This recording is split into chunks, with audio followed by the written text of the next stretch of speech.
Hi, this is Daniel. I was just curious if you got the answer on licensing, maybe reskinning that game. No? Wasn't possible? Okay, yeah, no, that makes sense. Block Ness is a 2 to 4 player spatial planning game designed by Laurent Escoffer, with art by Simon Duchy and 3D modeling by Dominique Breton, and published by Blue Orange Games. In it, each player takes on the role of one of the Block Ness monsters. Using 3D shapes and a built-in pegboard, players try to outmaneuver their opponents and build the biggest monster possible. At the start of the game, players take their starting piece, which is different for each color, and alternate placing it on the board, placing the head and tail segments on each end of their piece. On a player's turn, they place one of their segments adjacent to either the front or back of their monster, then move either the head or tail to the end, whichever is applicable. Players must stay within the area on the board reserved for that player count. They may not go under a segment, and they can't go over another player's head or tail. When all players are blocked and no more moves can be taken by anyone, the game ends. The player with the least amount of segments left in their reserves wins. When I was a kid, there was this deluge of Milton Bradley, Parker Brothers games that were essentially toys. Games like Cooties, Ants in the Pants, Don't Break the Ice.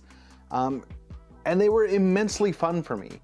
They had this fantastic toy factor, and while the games themselves were often overly simplistic, the aspect of playing with those, with a loose set of rules, and some competition really appealed to me. So when I opened the packaging for Block Ness, I was hit with this nostalgia that I couldn't quite pinpoint at first. And then it hit me once I started playing. This feels like the next step up from those types of games. Now, immediately playing this game, I am reminded of the Tron light bikes, or games like Snake, where you were weaving through the board, or you're weaving through the course in an attempt to block off your opponent, or just prevent yourself from being blocked off yourself. Now, Block Ness takes that to the next level because you're no longer stuck to a 2D plane.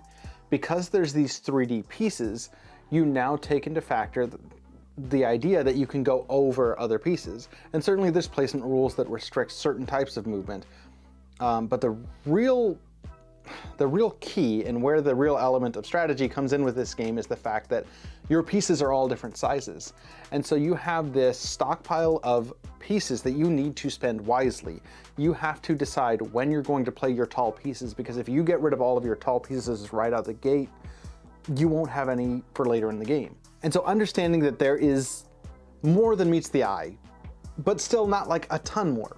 It's a very simple game. Something that I've realized more this year about my taste in board games, and this isn't true for everyone, but the experiential factor is huge for me.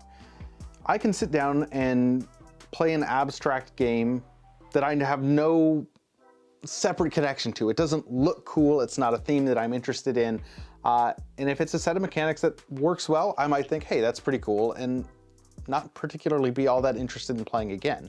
But when you've got the bright colors, and you've got a theme that interests me, and you've got even just like the small mechanical twist that this has of adding a 3D element to it, it's interesting to me. And it's not only interesting, it is more fun. Even though the mechanisms, even though the inner workings, the gears of this game may be just very simple, and this goes for any game, it grabs me. And so that, for me, is a huge part of tastes.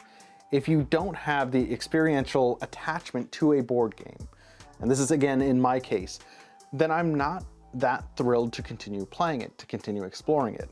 And yes, this game is, I mean, it's largely the situation of what you see is what you get. But I mean, look at it. Rules-wise, it's simple enough to play with children, and there's enough depth for it to be interesting because it's head-to-head competition when you're playing against someone maybe more equal to your skill level. And then there are the components themselves, the chunky plastic pieces that look so cool weaving in and out of the pegboard, causing this sort of optical illusion where it looks like the sea monsters are actually weaving in and out of the water. The pegboard itself is sturdy. The components feel like they're going to last a long time, and they all fit together really, really well. I mean, the game is just a simple delight to play. It's easy to learn. It looks great on the table. You can pull it out. Oh, wait a second. Simple to play looks great on the table. Is it possible that maybe it's... That's right, this fits directly into the arbitrary mold that I've created for games that I would consider an absolute table slapper. Blue Orange Games is a company that has become synonymous for family weight games. They put out a number of really big hits, and Block Ness, I think, is going to be, or at least deserves to be, one of those. It's a breath of fresh air in a genre that is oftentimes too convoluted or too crowded. The biggest hurdle that I have with family games or getting people that aren't as into board games as I am to play is a long set of rules and an uninteresting theme. If I cannot convince them quickly that this is a game that's worth playing, or I can't even grab their attention by the way the game looks, I'm going to have a harder time. Well, Block Ness does away with that and says, here's a dead simple concept. You can know how to play it almost just by looking at the back of the box. And that's why Block Ness is a table slapper. Certainly it's not the deepest game in my collection, but it does the trick, and it does its trick well.